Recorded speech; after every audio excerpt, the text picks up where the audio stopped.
Share में निवेश करने से पहले अपने मार्केट एक्सपर्ट की राय लीजिए या अपना खुद का रिसर्च कीजिए। उसी के बाद किसी शेयर में निवेश करने का विचार बनाइए। ये वीडियो केवल एजुकेशन पर्पज़ के लिए। चलो दोस्तों वीडियो स्टार्ट करते हैं। तो दोस्तों 19 रुपये 66 पैसे का ये पेनी स्टॉक आने वाले समय में आपको काफ़ी अच्छा रिटर्न देके जाएगा। आप इस पर अपनी नज़र बना कर रखना, क्योंकि ये शेयर कंपनी ऑटोमोटिव से बिलोंग करती है। ये ओपन 19 रुपये 57 पैसे पर हुआ है और हाई इसका 19 रुपये 66 पैसे का, लो इसका 19 रुपये का हुआ है दोस्तों। और इसका 52 वीक जो हाई है 21 रुपये 39 पैसे का है और लो इसका 6 रुपये 15 पैसे का है दोस्तों।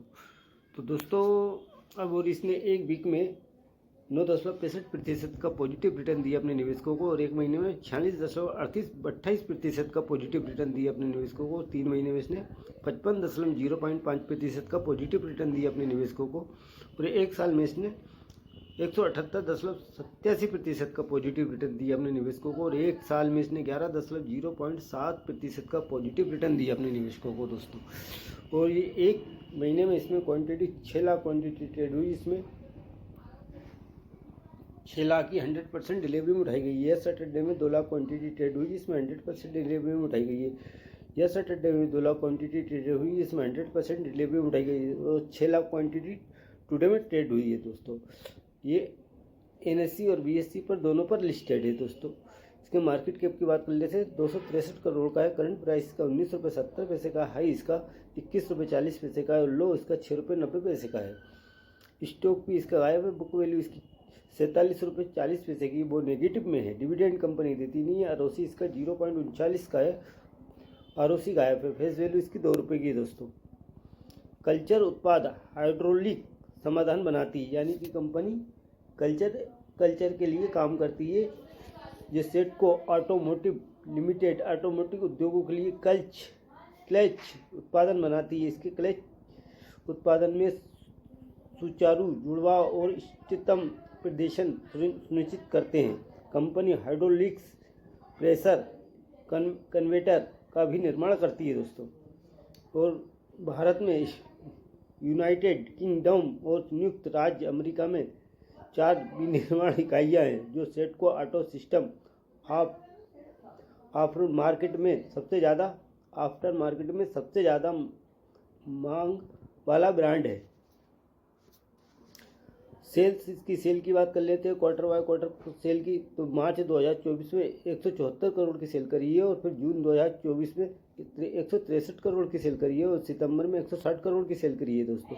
ऑपरेटिंग प्रॉफिट की बात कर लेते हैं तो मार्च 2024 में 22 करोड़ का इसका ऑपरेटिंग प्रॉफिट हुआ और जून में 19 करोड़ का हुआ और सितंबर में 20 करोड़ का इसका ऑपरेटिंग प्रॉफिट हुआ है दोस्तों।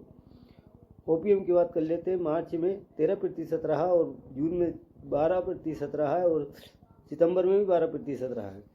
अदर इनकम इसकी 6 करोड़ की। नेट प्रॉफिट नेगेटिव में है 35 करोड़ का।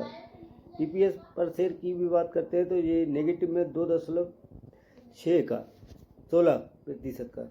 सेल्स ग्रोथ और साल दर साल में कंपनी की सेल की बात कर लेते हैं तो मार्च 2024 में 605 करोड़ की सेल करी है और TTM में 661 करोड़ की सेल करी है।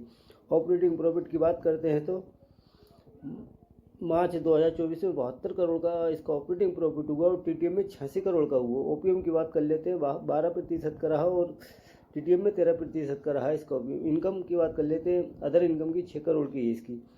नेट प्रॉफिट की बात करते हैं तो नेट प्रॉफिट यहाँ आकर 128 करोड़ नेगेटिव में आया है। EPS पर शेयर की बात कर लेते हैं तो नेगेटिव में 7.92 का।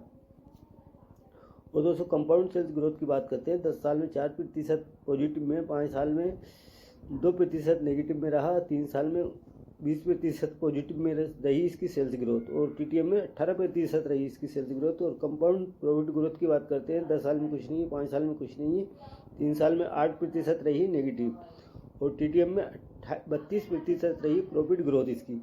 स्टॉक प्राइस CAGR की बात करते हैं 10 साल में नेगेटिव में रही 10 स्टॉक प्राइस CAGR से 10%, 5 साल में 6% स्टॉक प्राइस CAGR से रिटर्न दिया और 3 साल में इसने 3% स्टॉक प्राइस CAGR से रिटर्न दिया और एक साल में 179% स्टॉक प्राइस CAGR से रिटर्न दिया है। रिटर्न ऑन इक्विटी की बात करते हैं 10 साल में कुछ नहीं है, 5 साल में भी कुछ नहीं है, 3 साल में कुछ नहीं है, लास्ट ईयर में भी कुछ नहीं है। अपन रिजर्व की बात करते हैं तो रिजर्व से 660 करोड़ का नेगेटिव में। बोरिंग की बात कर ले 1056 करोड़ की कंपनी के ऊपर कर्ज है, यानी 1056 करोड़ यानी 1056 करोड़ का इस पर बोरिंग कर्जा है। 1056 करोड़ का इस पर बोरिंग है दोस्तों। फिक्स एसिड की बात कर लेते हैं, 245 करोड़ का फिक्स एसिड है। टोटल एसिड की बात कर लेते हैं, 566 करोड़ का टोटल एसिड कंपनी के ऊपर है।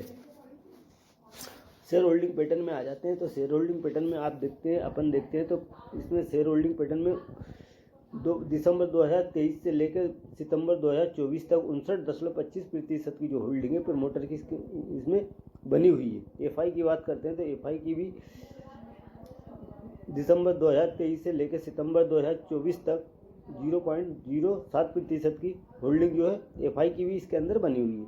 डीआई इसमें है नहीं है, और बाकी पब्लिक की होल्डिंग है 40.68% की जो होल्डिंग है वो पब्लिक की है इसके अंदर। कंपनी का नाम है सेटको ऑटोमोटिव लिमिटेड। तो दोस्तों मेरा अगर ये वीडियो आपको पसंद आए तो मेरे चैनल को लाइक कीजिए, सब्सक्राइब कीजिए, ताकि आने वाली वीडियो की नोटिफिकेशन आप तक पहुंच सके। और मेरे चैनल का नाम है राजेश रजक भोपाल। धन्यवाद।